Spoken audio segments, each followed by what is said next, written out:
Jeremy Corbyn and John McDonnell have refused to rule out Labour offering a new referendum on an eventual Brexit deal, with the Labour leader only saying the party wanted an arrangement that secured trade with the EU. Answering media questions following a passionate speech to formally launch Labour's general election campaign, Corbyn was asked about reports that Labour could offer a second referendum. He avoided the issue directly, referring only to the party's red line aims for Brexit negotiations.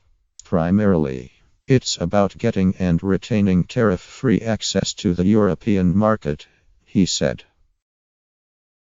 We haven't threatened to turn Britain into an offshore tax haven on the shores of Europe, undermining the European economy, Corbyn added, saying Labour wanted a good process by which we continue to trade with Europe.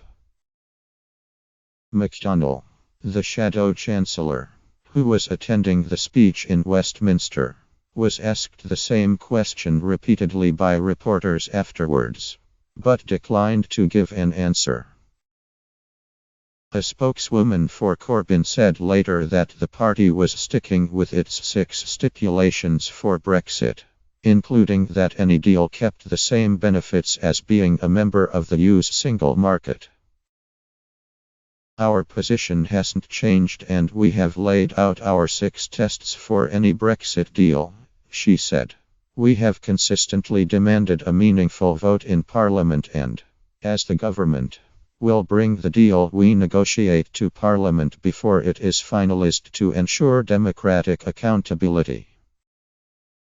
We will be laying out all our policies, including on Brexit, in further detail in the coming weeks and next month in our manifesto.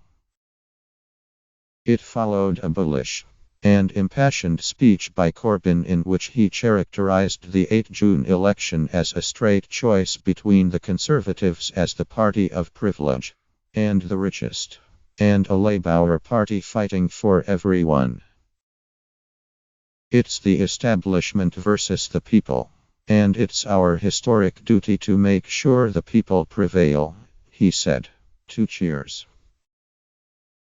Corbyn dismissed the idea that the Conservatives, heavy poll-led, made it inevitable they would secure a big majority for Theresa May. Much of the media and establishment are saying that this election is a foregone conclusion, he said. They think there are rules in politics, which if you don't follow by doffing your cap to powerful people, accepting that things can't really change, then you can't win. But of course, they do not want us to win, because when we win it is the people, not the powerful, who win. The nurse, the teacher, the small trader, the carer, the builder, the office worker, the student, the carer win. We all win. It is the establishment that complains I don't play the rules. By which they mean their rules. We can't win, they say, because we don't play their game. A political system based around yesterday's rules favored the wealthy, Corbyn argued.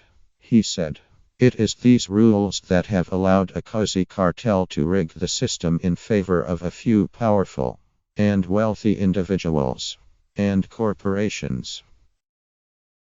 It is a rigged system set up by the wealth extractors, for the wealth extractors. But things can, and they will, change. If I were Southern Rail or Philip Green, I'd be worried about a Labour government.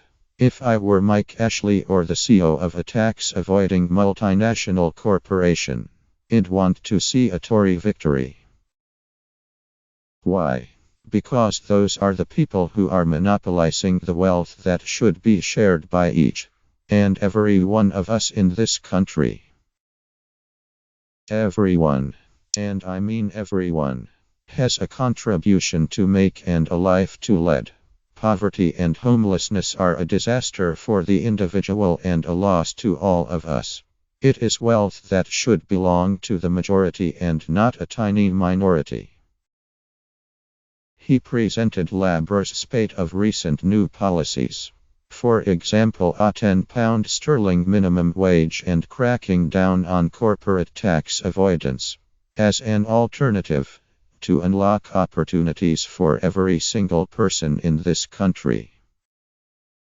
Answering questions following the speech, which won a standing ovation from the audience of loyalists, Corbyn said the election was a chance for Labour to explain its plans. Our policies will reach out, he said. All plans in the party referendum would be fully costed, and will be all accounted for and paid for, Corbyn said. Asked whether he could represent the message given his status as a member of the Islington elite, minus a question which prompted loud boos from some of the audience, Corbyn said he was very proud to represent the North London constituency. It's true. In Islington there are people who drink cappuccino every day, he said, to laughter, while stressing the significant inequality and poverty in the area, which he said was fueled by soaring property prices. Asked how he would overcome the poor poll ratings, Corbyn pointed to how he overcame the odds to be elected Labour leader in the first place. All I can say is, in 2015, almost exactly 2 years ago, I was given 200/1 as an outside chance.